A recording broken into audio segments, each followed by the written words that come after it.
Paul Gustave Doré was a famous artist in the 19th century. He lived in France, but he was famous throughout Europe. And one time he went on a kind of a tour through Europe, but he lost his passport. So when he came to a border crossing, he told his situation to the border guard, and he said, I don't know who you are, buddy. He says, well, I told you who I am. I'm a famous guy. And he says, a lot of people come in here saying trying to tell me that there's somebody who they aren't, and I just can't trust that. And he said, but everybody knows me. This is my name. And the guy says, famous artist, huh? I'll give you a test.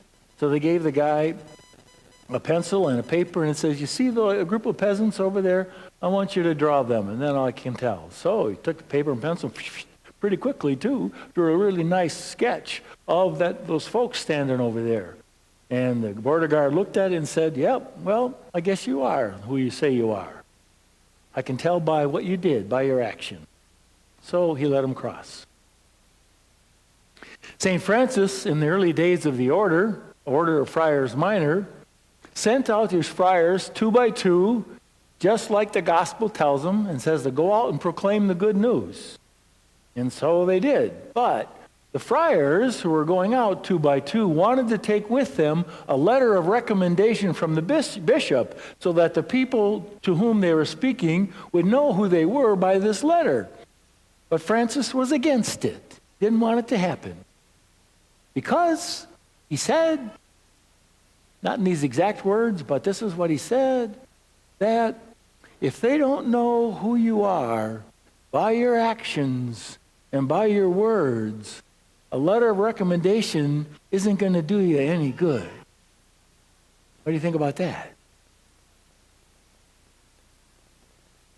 Christians throughout the ages have had the challenge of people knowing who they were. How do they identify themselves? So I think we should wear a badge. That'll say, I'm Christian. Or maybe some kind of garb. That would work. Or maybe a beanie or some kind of hat. Well, we could, but that's not the issue. That's not what Jesus said. Jesus said, everyone will know who you are if you love one another. That's the identifying factor in being a Christian and being recognized as one. If we love one another, people will know who we are. And it's not just any kind of love. Oh, I love you. I love hot dogs and I love you and whatever. It's a kind of love that Jesus says. He says, as I have loved you, you are to love one another. That is the model. That is the example. And the way that he loved us is that, as we know, he poured out his life for us, and he also loved people who weren't among the Jewish people. You see, the Jewish people, the Israelites, since the book of Leviticus, knew that they were to love their neighbor as theirself, to love God and their neighbor as theirself. And they thought that what that meant was that you love your family and your friends. And the rest of them, don't worry about it. Now, loving our family and friends might be hard enough. But we're called not only to love them, but to love our enemies as well. That's one of the biggest challenges of living the Christian life. To love our enemies as well. And that's what Jesus did. We can go through the Gospels and see where, yes, he loved the Jews and he fed them and he healed them and all. He forgave them. But he also reached out beyond the Jewish people and loved others. In fact, when he was on the cross, he said, Father, forgive them, for they don't even know what they're doing. That's the kind of love, he said, that we are to have for one another, as he has loved us. That love includes, of course, loving people who hurt us, forgiving them, loving someone enough to ask for forgiveness. by loving and sharing with the poor and what we have? Or like the Ten Boom family did during World War II. It was a Dutch family, and Corrie Ten Boom was one of the daughters in that family. She wrote a book later on about it. But what they did was that they hid people in their home hid Jewish people in their home who were trying to escape the Nazis. And so they keep them in their home until they had a chance to get out of the country. And they did that for years because they're there. They're people. Corrie wrote, she said, that you really can't love God unless you love the Jewish people. And her dad was a good example for that, because when they brought the Jews together and made them wear the Star of David so they could be identified, her dad, Casper, who was not Jewish, got in the line, got his own Star of David, and he wore it. Not because he had to, but because he wanted to show his solidarity with those people and to share in their humiliation. One example of how we are to love one another as God loves us. As she says, you can't really love God unless you love the Jewish people. We can well apply that today. Who is a group of people today that some people might be prejudiced against? Let me think. Muslims? Muslims. We've heard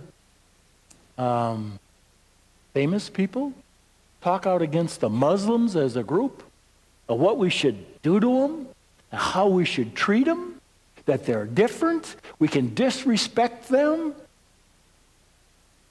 Well, that's not Christian, is it? Yeah.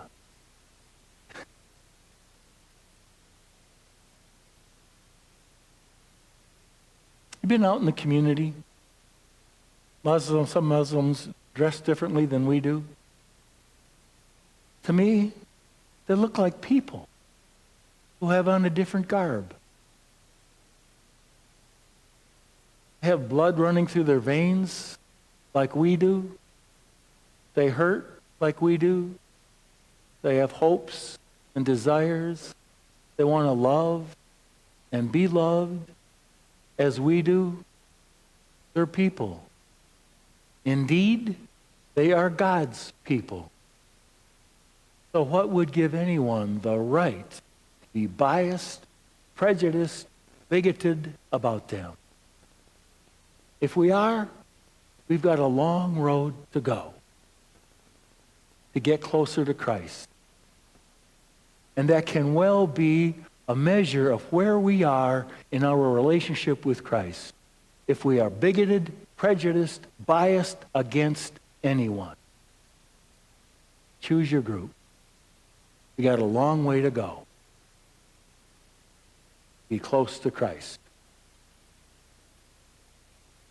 So Jesus says to us, love as I have loved you, and that's key. How is it that God loves us?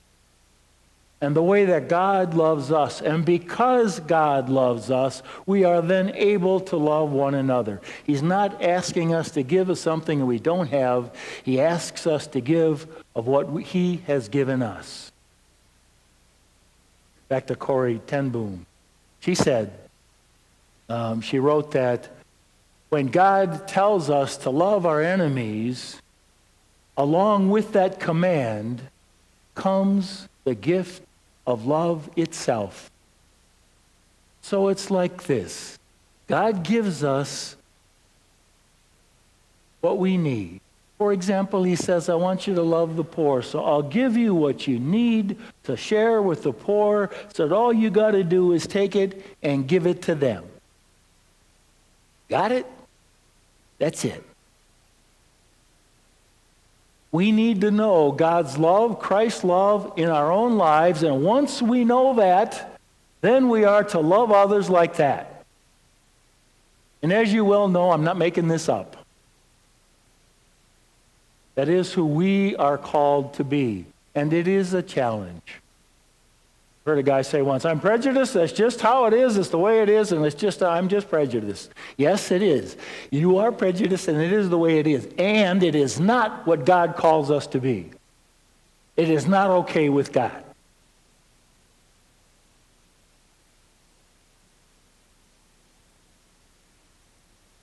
Did you hear the end of that second reading? It said, behold, I make all things new. What kind of a new world do you think we would have if we loved others as God loves us, without distinction? Behold, that is what will make all things new. Jesus says, I give you a new commandment. Love one another as I have loved you.